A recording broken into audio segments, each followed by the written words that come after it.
Washington সুন্দর ছিটকে গেলেন নিউজিল্যান্ডের বিপক্ষে সিরিজ থেকে, আর তার বদলি খেলোয়াড়ের নামও ঘোষণা করে দিল কোচ গৌতম গম্ভীর ও নির্বাচক মণ্ডলীর হেড অজিত আগারকার।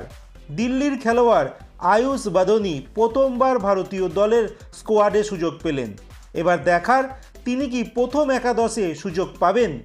এই আয়ুষ বাদনি ঘরোয়া ক্রিকেটে পারফরমেন্স খুবই খারাপ।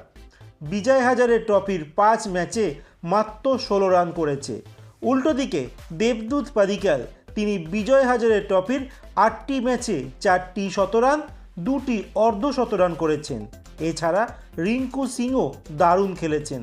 তারপরও কোচ গম্ভীর তাকে সুযোগ না দিয়ে সুযোগ দেয় তার কোচিংয়ে খেলা প্রিয় ছাত্র আয়ুষ বাদনিকে।